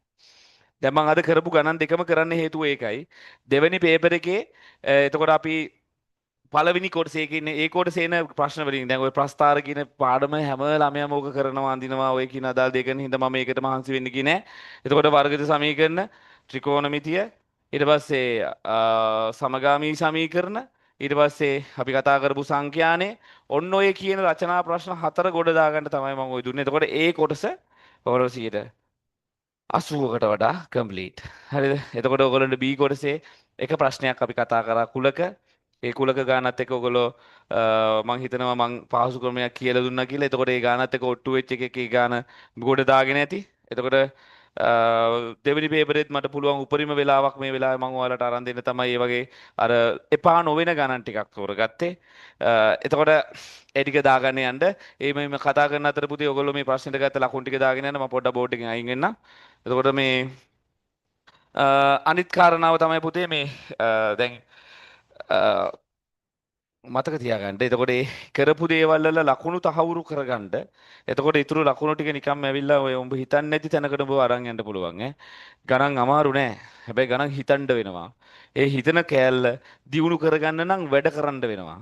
එතකොට ගණන් හදලා ඒන අත්දැකීම් මත ඇරෙන්න මේක කොට දාන්න බෑ. කටපාඩම් කරන්න කොහොමවත් බෑ. එතකොට අපිට අනුමාන කරන්න පුළුවන් ප්‍රශ්න. අපි ලබන සතියේ ෆස්ට් පේපර් එකේදී කතා කරනවා. ෆස්ට් පේපරේ අපි පොඩ්ඩක් ගැඹුරට ගිහින් කතා කරන වැඩිපුර වෙලාවක්. හේතුව මේ වැඩසටහන ක්‍රියාත්මක කරන්නෙම ලකුණු අඩු මට්ටමකින් ළමයිට ජීවිතේ ගොඩ දාගන්න. එයාගේ හීන වලට යන්න. ඔක්කොම එකම හීනයක් දකින්න ඕනි කියලා එකක් නැහැ. ඔව්. ඔක්කොම දොස්තර ඉංජිනේර්ස්ලා වෙන්න ඕනේ නැහැ. හැබැයි අපේ හැම වෘත්තියක්ම හැම දෙයක්ම හැම රස්සාවම සෑහෙන වැදගත් දේවල් ඒ හැම එකටම අපිට ක්වොලිටි එකට යන්න අපිට දේවල් ප්‍රතිඵල සහ ඒ තින්කින් පැටර්න්ස් අපේ ඔළුවේ හැදෙන්න ඕනේ. එතකොට ඒකට ගණන් කියන සබ්ජෙක්ට් එක මාර වැදගත්. රස්සාවකට යනකොට සමහරලාට ඕ ලෙවල් ගණන් විතරක් බලලා සුපර්වයිසර් කෙනෙක් ඉදලා තෝරගන්නේ වෙන හේතුවක් හින්දා නෙමෙයි පුතේ. ඒක ප්‍රශ්නයකට මූණ දෙනකොට ඒ ප්‍රශ්නයක් හරි මෝඩ විදියට ගන්නේ නැහැ තැනකින්. එතකොට කලබලකාරී ගතියකට යන්නේ නැහැ. මම මෙහෙම කරොත් මෙහෙම වෙනව නේද? මම ඊළඟට මොකද්ද කරන්න ඕනේ වගේ තීරණ ගන්න මේ ගණන් වලින් හැදෙන thinking pattern එක සෑහෙන වැදගත්. ඉන්ටර්වයුව එකේදී උනත් ඒක බලන්න හේතුව. එතකොට ගණන් අනිවාර්ය විෂයක් කරන්න හේතුව. එතකොට මේ මූලික සංකල්ප අපිට ජීවත් වෙද්දී සෑහෙන්න වැදගත් හින්දා.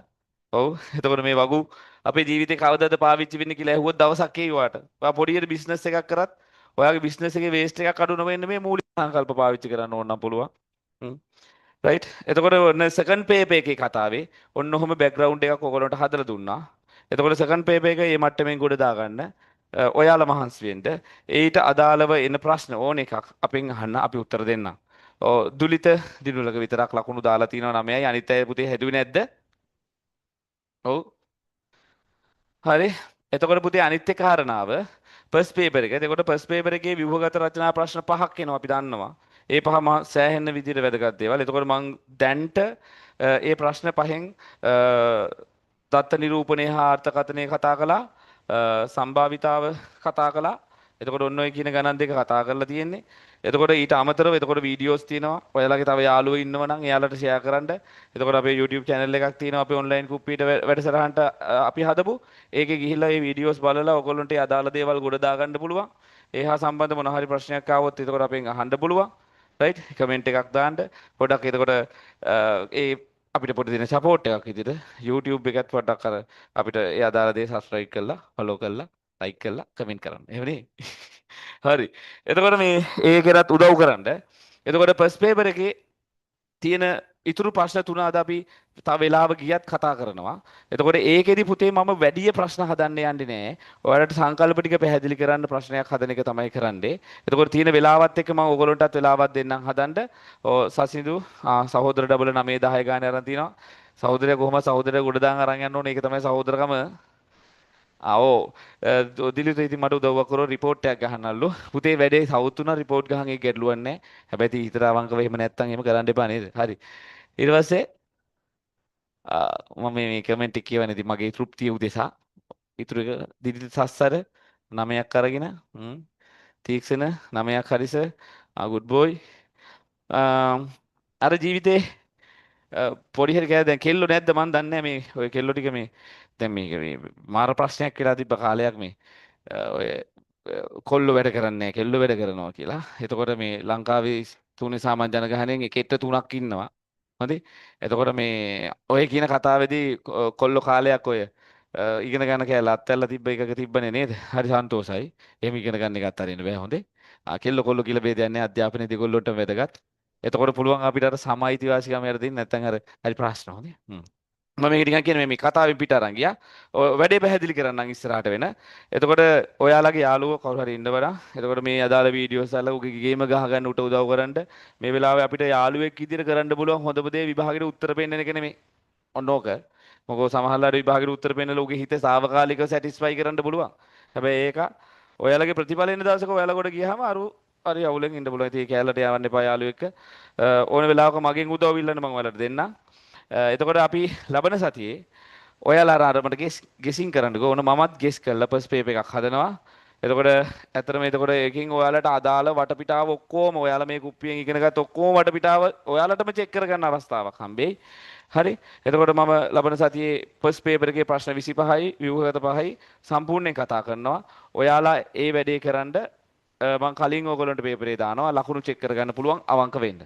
රයිට්. එතකොට එදැන් අපේ ඔයාලා අපි අතර වැඩේ ඉවර වෙනවා.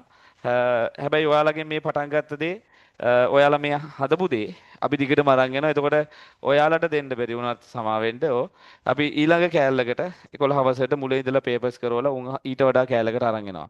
එහෙනම් ඕගොල්ලෝ ඒ මල්ලිලා කවුරු හරි ඉන්නවනම් ඒගොල්ලන්ට ඕගොල්ලෝ ලබන සතියේ පේපර් එක කරන දවසට ඒගොල්ලන්ට ජොයින් වෙන්න කියලා ඉන්වයිට් කරන්න. එතකොට ඒගොල්ලොත් අපේ ඔන්ලයින් ගෲප් එකට ජොයින් කරගෙන අපි ඉස්සරහට වැඩේ කරගෙන යමු. රයිට්. තව කවුරුත් නැද්ද? සෙනිරු මින්හස් ලකුණු නැද්ද? ඔව් දැන් මං හිතන්නේ මං දවස වෙනස් කරපු එකත් එක්කත් සමහර විට සමහර ළමයට එන්න බැරි වෙන්නේ නැති සමා වෙන්න ඕනේ. නොවැළක්විය හැකි හේතු මත. ඔව්. ජීවිතේ සමහර දේවල් තියෙනවා. අපිට වළක්ව ගන්න බැරි අවස්ථා එනවා. ඔව්. රෑ වෙනවා. මරු කියවලා හරියන්නේ නැහැ නේද? අපි වැඩේට යන්න. හරි. අ, මට පොඩි විනාඩියක් දෙන්න. මම ඊළඟ කෑල්ලෙන් එනවා. විනාඩියක් ඔහොම ඉන්න. ඕගොල්ලන්ටත් ටක් ගාලා වතුර ටිකක් බොන්න ඕන නම් වතුර ටිකක් බොන්න. විනාඩි 2යි.